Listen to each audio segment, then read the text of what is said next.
We continue with you here on Game Time. We're getting ready for Game 5. Dave McMenamin from ESPN, kind enough to join us in Boston. Dave, I said I opened the show, home has not only been where the heart is, but where all the good play has been so far. How does Ty Lue feel that the Cavs need to buck that trend? What's the most important thing that's got to happen tonight? Most important thing, take care of the basketball. Ty Lue said pregame tonight that if they have 19 turnovers like they did in Game 4, they're going to really be putting themselves behind the eight ball in terms of having a chance to potentially win. I mean, the Cavs obviously, at home court when they had the fans behind them, you could overcome those miscues. But in this arena where the crowd is crazy and there's those young athletes on the Celtics side, you're really going to be putting yourself in a tough position if LeBron in particular has those 7 turnovers like he had in Game 4. Dave, for most playoff teams, the more they adjust, the more they want to get back to what they know best, and Cleveland's certainly similar, playing the two bigs together now with Tristan and Kevin. How is Brad looking at countering that in a way that he hasn't to this point?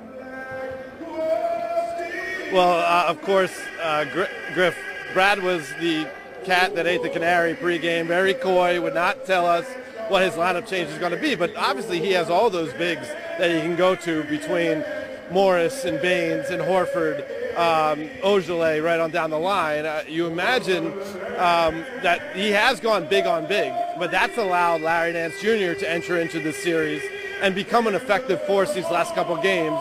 We'll see if the counter is to go small and force the Cavs to perhaps rely on some of their wings that haven't seen playing time recently in the series, a guy like Rodney Hood. Dave, one of the many things I've marveled at watching LeBron here in year 15 in the playoffs is he finds out what version of himself, of the 18 selves, he's going to be that night that is best suited for the team and executes it. So do you expect the guy who comes out aggressive trying to score early, or who's making more of an effort to try and get those others more confident here on the road? Yeah, maybe not 21 points in the first quarter like he had Game 2 at the TD Garden, but I certainly would expect an aggressive LeBron because he does recognize that if they fall down double-digit points here, this crowd will run with it. They're going to get behind the Cavs, and then it's just harder to execute when this place gets as loud as it does. The Cavs said they were not communicating effectively on defense in Games 3 and 4, in Games 1 and 2, and part of that was because they couldn't really hear. So I expect LeBron to come out in a tone-setting mode.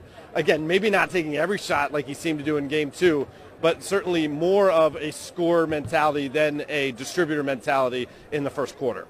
Going back to your first point about the lack of turnovers, the other thing that you noticed difference from the first 2 games to the last 2, those 50-50 balls, it seemed like Marcus Smart was everywhere in the first 2 games, getting everything, and we've seen a lot more effort on that side of it from the Cavaliers at home the last 2 games. How important does that effort become now on the road if they're going to try and steal one in Boston? Yeah, absolutely. They can't hang their heads if they're missing shots and waste defensive possessions without giving the requisite effort. I understand they only shot 25% from 3 in Games 1 and 2 here, and it's human nature to have that carry over into the next possession.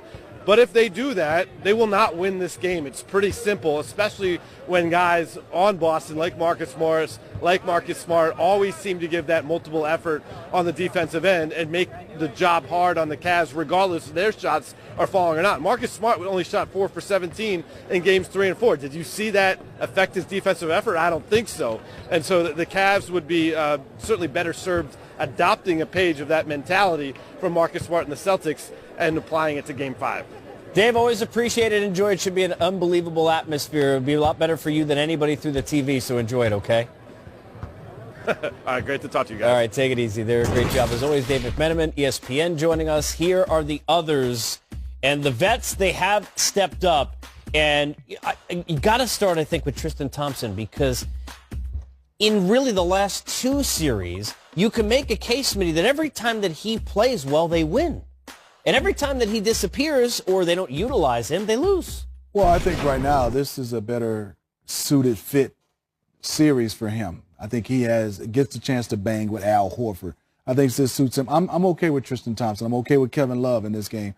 I'm really worried about Kyle Korver and J.R. Smith, and more J.R. Smith. I think Kyle Korver, yes, he's had some of those games where he's making or not making. But to me I think J.R.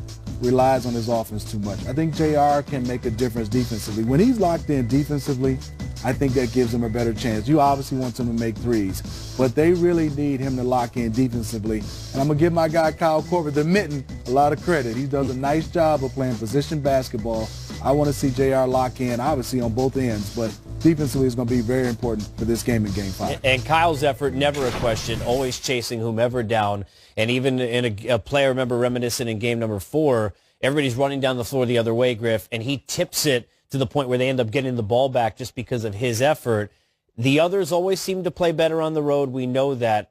Look at the supporting cast for me and kind of pinpoint who's the X factor here for Cleveland. What do you see? Well, I think Kyle Korver, to Smitty's point, is going to be really important. Dave McMenamin mentioned something about, Marcus Smart's going to bring intensity all the time. Yes. He can go 4-17. It doesn't change his intensity level. Kyle Korver's going to be in the right place defensively all the time. He's an incredibly cerebral player. He's going to generate offense for them simply by virtue of the fact that they have to pay attention to him. So he enables them to create triggers in the defense, and Kyle's going to know what to do with those.